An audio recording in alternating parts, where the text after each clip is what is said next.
जय हिंद दोस्तों, स्वागत है आप सभी का एक और नए वीडियो में।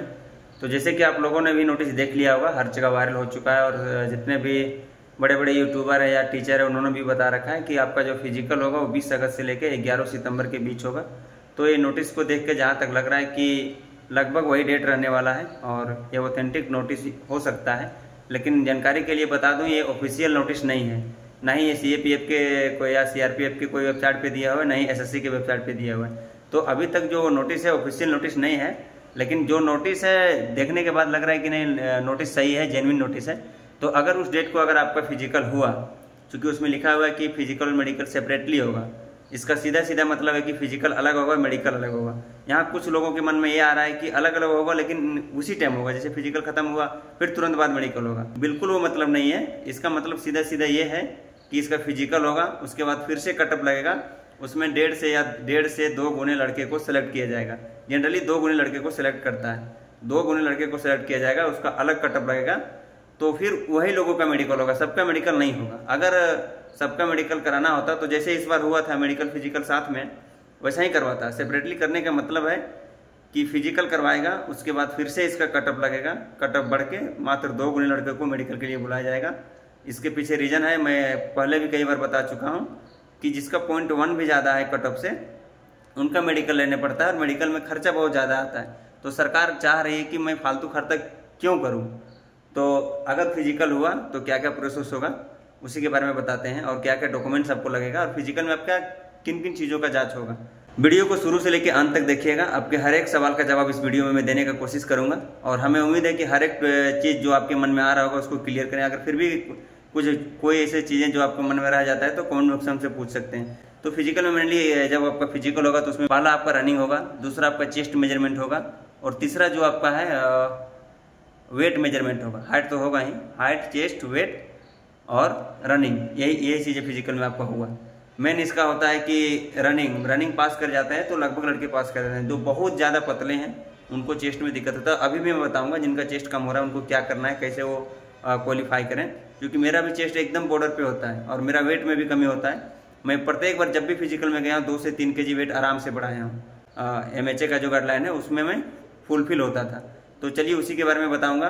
सबसे पहले मैं बता देता हूँ कि अगर केवल फिजिकल हुआ तो आपके पास डॉक्यूमेंट्स क्या होना चाहिए। अगर केवल फिजिकल हुआ तो आपके पास कोई डॉक्यूमेंट नहीं चाहिए, केवल आपके पास आधार कार्ड होना चाहिए, एडमिट कार्ड होना चाहिए जो कि आएगा कुछ दिन में। आधार कार्ड होना चाहिए, एडमिट कार्ड होना चाहिए और आपके पास 2 फोटो होना चाहिए। हालांकि आप अपनी सुविधा के अनुसार 4 फोटो लेके जा सकते हैं, लेकिन जरूरत वहाँ 2 ही फोटो को लगता है। इसके अलावा आपका कोई डॉक्यूमेंट नहीं चाहिए, क्योंकि डॉक्यूमेंट वेरिफिकेशन जब आपका होगा वो मेडिकल के टाइम में होगा, फिजिकल के टाइम में आपका डॉक्यूमेंट वेरिफिकेशन नहीं होगा। तो चलिए फिजिकल का प्रोसेस बताते हैं। जो आपका रिपोर्टिंग का टाइम मिलेगा, अपना सुविधा देख लेंगे ट्रैवल का कि कैसे क्या जाना नहीं जाना है। उम्मीद करें कि आधा घंटा या 1 घंटा पहले पहुँच जाए। पहुँच जाने के बाद आपको आधार कार्ड हाथ में रखना है, एडमिट कार्ड हाथ में रखना है, आपको लाइन में लग जाना है। उसके बाद आपको एंट्री करवा दिएगा। एंट्री करवाने के बाद आपका ग्रुप बटेगा, जो जल्दी जाएगा उसका जल्दी रनिंग होगा।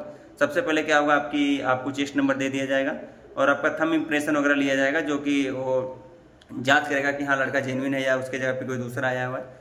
हालांकि गाइडलाइन के अनुसार ये होता है कि पहले PST होना चाहिए, यानी फिजिकल स्टैंडर्ड टेस्ट, जिसमें आपका चेस्ट होता है, हाइट होता है, वेट होता है। लेकिन जितना बार मैं गया हूँ वहाँ के जो सर लोग हैं, अफसर लोग हैं, वो कोऑपरेटिव होते हैं, तो उन्होंने पहले रनिंग करवा लेते हैं ताकि धूप हो, जब धूप निकले उससे पहले सारा प्रोसेस हो जाए और फिर जब धूप निकले उस टाइम इधर का जो चीज़ें होता है वो अपने सहूलियत के लिए करवा लेते हैं।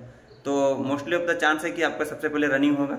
रनिंग के लिए अभी तक का जो अपडेट है उसमें बोला कि पर डे 1500 कैंडिडेट का फिजिकल होना है।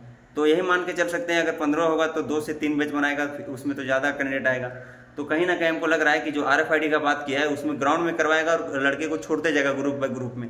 तो इसमें एक चीज़ आपको ध्यान रखना होगा कि जैसे उसमें आपको कोई बताने वाला कुछ नहीं रहेगा। आप कितना आप शुरू 10 घंटा दौड़िए, 1 घंटा दौड़िए, 20 मिनट दौड़िए, आपको कोई कुछ पूछने वाला नहीं है। आपको ये बता दिया जाएगा कि एक राउंड कितना का है, वो आपको बता दिया जाएगा। फिर अपने अनुसार आप उसमें दौड़ते रहिए और काउंट करते रहिए। आपको काउंट करना ही पड़ेगा। अगर आप काउंटिंग में मान लीजिए कि आप 4.5 किलोमीटर दौड़ गए हैं 15 मिनट में एग्जाम्पल के लिए, और उसके बाद आप रुक गए हैं, हाफ किलोमीटर आपको छूट गया, तो आपको फाइल माना जाएगा। तो वो आपको काउंट सेल्फ करना होगा, आप जैसे काउंट कीजिएगा।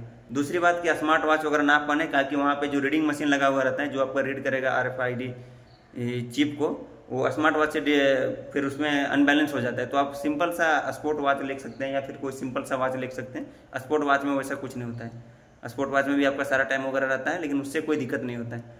तो अगर अलाउ करेगा तो ठीक है, नहीं तो पॉकेट वगैरह में छुपा के ले जा सकते हैं और अपना टाइम सेट करके आराम से अपना काउंट करते जाएं कि अगर आपको डाउट लग रहा है तो एक आध चक्कर आप ज़्यादा मार दें, लेकिन कम ना मारें। अगर कम मारेंगे तो सीधा सीधे रिजेक्ट होगा, क्योंकि RFID जो चिप है उसमें डायरेक्ट डिटेक्ट करेगा कि आप कितना किलोमीटर दौड़े हैं, आपका कितना टाइम हुआ है। तो ये चीज़ आपको ध्यान रखना है। और तो बैच बना दिया जाएगा, उसमें आपको छोड़ दिया जाएगा, दौड़ते रहें। आपको 2-3 जगह पे मैट लगा हुआ रहेगा। आपका अगर दोनों पैर में से एक भी पैर उसमें टच करेगा, चौड़ा रहेगा, तो डिटेक्ट कर लेगा। उसके लिए आपको ये नहीं सोचना है कि हमको पैर कैसे रखना है। आप एकदम नॉर्मली जैसा दौड़ते हैं वैसा दौड़िए, वो खुद डिटेक्ट करेगा। ऑटोमेटिक उसका काम ही है, वो मशीन कोई खराबी नहीं होता। उसको डबल ट्रिपल पता नहीं कितना वेरिफिकेशन करके रखा होता है, और 2-2 लगाया जाता है दोनों पैर में। जनरली पैर में ही लगाता है, और कहीं कहीं हो सकता है चेस्ट वगैरह में लगा दे, लेकिन अभी तक मैंने चेस्ट वाला देखा नहीं। पैर में ही, दोनों पैर में लग जाता है, पर उसके बाद आपको छोड़ दिया जाएगा। आप अपने समय अनुसार आपको लग जाएगा काउंट करके कि हाँ हमने पूरा कर लिया है। स्टार्ट होते जाएंगे, फिर आपको चिप को वहाँ डिटेक्ट करेगा, बता देगा हाँ कितना टाइम लगा है, और आप दौड़ क्वालिफाई हैं। उसके बाद आपका चेस्ट होगा। चेस्ट जिनका कम जिनका ज़्यादा तो उनका कुछ करना ही नहीं, केवल सांस को आपको ऐसे ऊपर खींच देना है, आपका चेस्ट ऑटोमेटिक फूल जाएगा। और जिनका चेस्ट कम है उनको थोड़ा तैयार रहना है, शुरू में आपको ज़्यादा फुलाना होना नहीं है। और जब बोले कि चलो सीना को एक्सपेंड करो, तो जितना अंदर का जितना पेट है, पेट में जितना हवा है सारे ऐसे ऊपर ले, ऐसे पूरा ऊपर ऐसे करके ले आए, ऑटोमेटिक आपका चेस्ट है फूल जाएगा। और उसमें मांगता है कि 5 सेंटीमीटर होना चाहिए। अब जितना एक ही बार में दम लगाएं, और ज़्यादा ऐसे नहीं करना है कि ऐसे कर दिए छाती को, ऐसे आगे पीछे हाथ कुछ नहीं, हाथ को नॉर्मली रखना है। सांस को आपको पूरा ऊपर खींचना है, जितना खींच सकते हैं दम लगा के, बस वही एक विकल्प है। और चेस्ट आपका नॉर्मली नापा जाता है, चेस्ट आपका निपल पर नापा जाता है। कोई बताएगा निपल के नीचे नाप देता है, ऊपर नाप देता है, वैसा कुछ नहीं होता। वो डरावनी चीज़ें हैं। मैं 4 बार गया हूँ, बार बार बोल रहा हूँ, आपका निपल के बस नीचे भी लगा तो निपल टच करते हुए नीचे लगा, कोई दवाएगा वगैरह नहीं, नॉर्मल से नापेगा। और अगर डिजिटली हुआ, क्योंकि अगर RFID हुआ तो इधर भी डिजिटली होगा, तो उसमें और आराम से नाप सकता है, क्योंकि जैसे स्किन टच करेगा वो डिटेक्ट कर देगा। तो अगर आपका जेन्युइन चेस्ट है तो आपको रिजेक्ट नहीं करेगा। हाइट भी उसी तरह से होगा, डिजिटली में आपको बेनिफिट ही होगा। बाकी दुनिया क्या बोल रहा है उससे हमको नहीं मतलब, लेकिन मैं जो बता रहा हूँ अगर डिजिटली हुआ तो आपको कोई दिक्कत नहीं हो रहा है। थोड़ा बहुत अनकम्फर्टेबल आपको फील हो सकता है, लेकिन कहीं ना कहीं आपको बेनिफिट होगा। तो यही सब चीज़ें आपका होगा। फिजिकल रनिंग होगा, चेस्ट होगा, हाइट होगा और वेट होगा। वेट जिनका कम पड़ रहा है वो केला अपना जितना खा सकते हैं एकदम दबा के खाइए, मतलब 10 गो 12 गो 13 गो जितना आप खा सकते हैं। उसके बाद आप पानी पी लीजिए पूरा। और जब आपका वेट होगा उसके जस्ट पहले ये सब काम करें। और जिनको लग रहा है कि मेरा वेट जो है सो कम है, तो उसके बाद अगर फिर भी आपका वेट कम रह जाता है तो उसमें लिख दिया जाएगा, जब आपको मेडिकल आएगा तब तक आपको टाइम मिल जाएगा कि मेडिकल जब तक है तब उसके बीच में आप अपना वेट को बढ़ा सकते हैं। ठीक है ना। जिनका ज़्यादा है तो उनका सिंपल से उपाय है कि आपको भूखे पेट रहना है, और ज़्यादा वाला को तो घटाना ही पड़ेगा, कुछ नहीं। जिनका कम है वो खा पी के बढ़ा सकता है, लेकिन जिनका ज़्यादा है वो थोड़ी ना कि कोई एक हाथ को घर में छोड़ देगा, एक हाथ लेके जाएगा, वैसा होगा नहीं, तो उनको थोड़ा दिक्कत हो सकता है। लेकिन जिनका कम है वो खा पी के अपना 2-2.5 kg 3 kg तक बढ़ा सकते हैं। यहाँ तक आपको कोई दिक्कत नहीं होना चाहिए। और यही सब आपका वहाँ पे होगा। और फिर जब आपका सारा प्रोसेस हो जाएगा, एक आपका पेपर तैयार होगा, उसमें लिखा होगा हाँ रनिंग क्वालिफाई, उसमें टिक मार देगा। आपका चेस्ट जितना मेजर होगा 80 से 85 या जितना उतना उसमें लिख दिया जाएगा। और उसके बाद अगर वेट आपका सही है तो डैश छोड़ दिया जाएगा, और अगर आपका कम या ज़्यादा है तो उसमें मेंशन कर देगा इतना कम है या इतना ज़्यादा है। फिर बाकी साइन मोर वगैरह हो जाएगा सबका। उसके बाद आपको छोड़ दिया जाएगा, आप फिजिकल को भी फिट हैं। फिर आपका जब मेडिकल का टाइम आएगा तो मेडिकल के लिए पहले डेट निकलेगा, उसमें नहीं, उसके बाद फिर आपका एक और मेरिट लगेगा जिसमें आपका नाम होगा। अगर आप सेलेक्ट हुए होंगे, आपका नंबर ज़्यादा होगा तो मेडिकल के लिए फिर शॉर्ट लिस्ट किया जाएगा। फिर मेडिकल के लिए एडमिट कार्ड भेजा जाएगा, जिससे पहले होता जा रहा था, जो लेटेस्ट हुआ उसके पहले ऐसा ही होता था।